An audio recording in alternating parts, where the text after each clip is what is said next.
राधे राधे। राधा रानी की कृपा आप सब पर बनी रहे। ओम नमो भगवते वासुदेवाय नमः।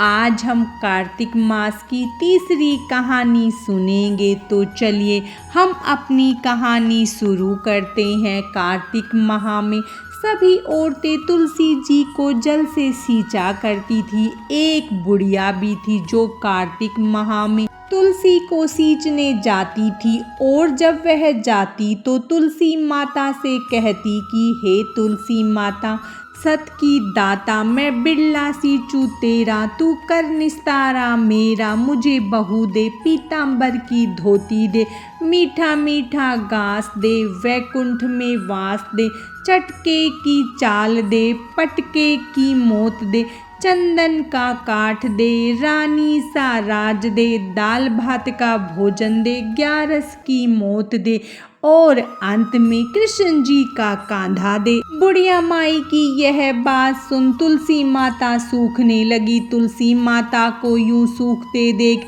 भगवान ने पूछा कि तुलसी, तुम दिन प्रतिदिन सूखती क्यों जा रही हो? तुलसी माता ने कहा कि बस मेरे मन की मत पूछो। भगवान ने कहा कि मैं नहीं पूछूंगा तो कौन पूछेगा।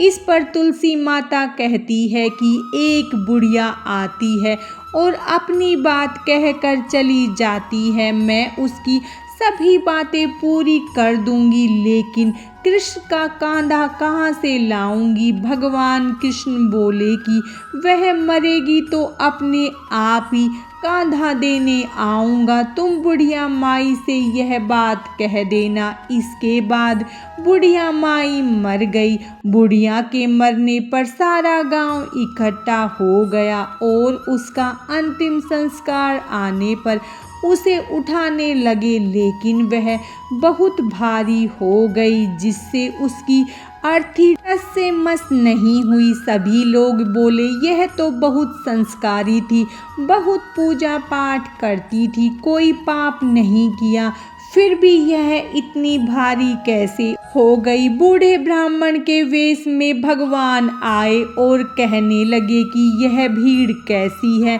तब गांव वाले बोले कि एक बुढ़िया मर गई है और वह इतनी पापिन थी कि उसकी अर्थी नहीं उठ रही है, बहुत भारी हो गई है। भगवान बोले कि मुझे इसके कान में कुछ कहने दो, फिर वह उठ जाएगी। भगवान बुढ़िया माई के पास गए और उसके कान में कहा कि माई, तू अपने मन की कर ले, पीतांबर की धोती ले, मीठा मीठा घास ले, वैकुंठ में वास ले, चटके की चाल ले, चंदन का काठ ले, झालर की झनकार ले, दाल भात का जीमन ले, और भगवान कृष्ण का कांधा ले। भगवान की सभी बातें सुनकर बुढ़िया हल्की हो गई।